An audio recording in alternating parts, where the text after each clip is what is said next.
Hello YouTube. Today we're going to talk about drones.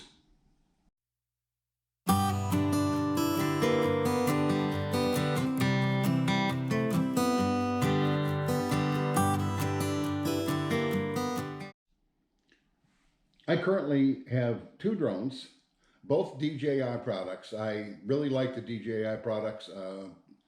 They're not inexpensive by any means, but they are quality products. They have the latest features and they're very easy to control. A lot of people will go out and spend $100 on I call it a toy drone, and it has maybe no GPS or any other specialty controls. With the DJI products, you've got GPS control. They will hover when you release the controls. They just stay in their position and they hover.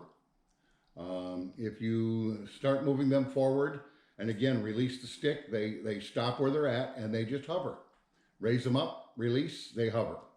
Very easy to control that way. Now both of mine also have a feature called return to home, which is especially nice. If you lose sight of it, you just lose track of it, or it runs into a problem such as it's out of controllable range.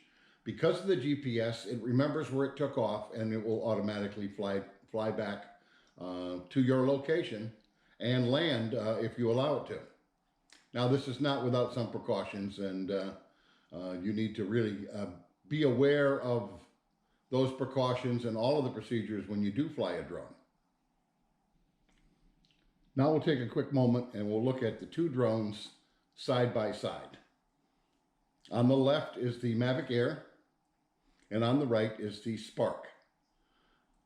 The Spark is not much smaller. In fact, it actually looks bigger because it doesn't fold up as small as the Mavic Air does. The Spark here, all you basically do is the propellers, and you don't even have to do this manually, but when you first start it up to fly, they will automatically spread out on their own. So this gives you a picture of what the true size is. Now the Mavic Air, on the other hand, is a larger drone, has more specialty controls built into it, and it unfolds in a completely different way. If I can remember how. There we go. And once unfolded, it is considerably larger than the corresponding DJI Spark, as you'll see. So here they both are in all their glory side by side. In addition, you saw the case, and I'll put the Spark in front here and put the Mavic Air away. In addition, you saw what the size of the case. The cases are considerably smaller for the Spark. Now the Spark is limited in speed. It's limited into distance away from you as an operator, but it's also the smallest of the two. It packs up compact.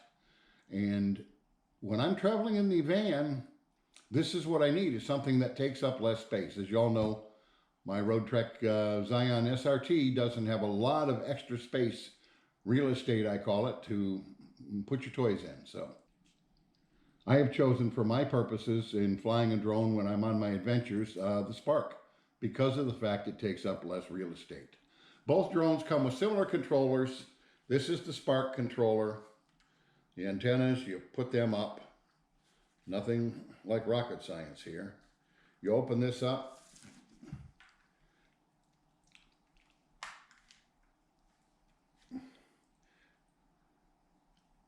And you connect your phone like so. And you've got your controls here. And there's an app on here. I have two of them. DJI has an app of their own, DJI Go 4, which is a good app. I prefer the app by Litchi, L-I-T-C-H-I. It's a third-party app, but it allows you to do so much more with controlling your drone. One of the things that I like about it is you can actually program a mission. So you pull up a Google map and I can tell it to fly over a lake, then turn, go down the length of the lake, and then come back. And I can program that in and it will fly and perform those maneuvers very, very smooth, much smoother than I can as a drone pilot. So that's one of the things I really like about the Litchi app. It's compatible with both drones. I've used it with both. In fact, I've actually created a mission and run both drones individually, one after the other, to see how it performs. And the Spark performs just as well as the DJI Mavic Air from the standpoint of using the Litchi app. The other big difference between them, the Spark is 4K video. The Mavic Air is 4K video, and the Spark is 1080p. Well, 1080p is all I upload to YouTube anyway, so again, it's fine to go in the van and travel with me. At this point, what I'd like to do is show you a little bit of footage and of the Spark. Now, this is Spark only. All this footage is done 1080p with the Spark. The one over the red brick building, the amenity center near my home with the lake, that is done as a mission, and you'll see the smoothness. The other sections of footage are done by me actually manually flying, which I'm not the smoothest at. So let's take a look at the video now.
Well, I hope you enjoyed the video samples.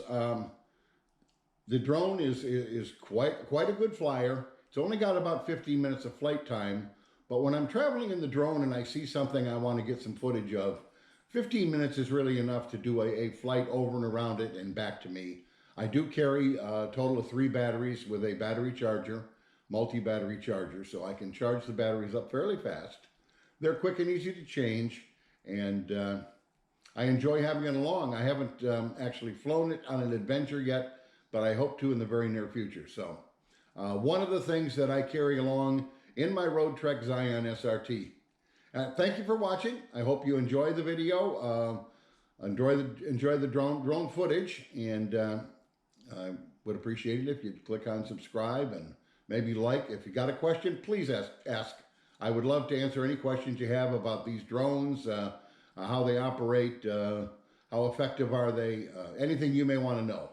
Again, they are all DJI products. I'm not sponsored by DJI. I just have had 3 different DJI drones, and they've all performed pretty much perfect as far as I'm concerned. So take care, have a good day, and we'll be talking to you soon.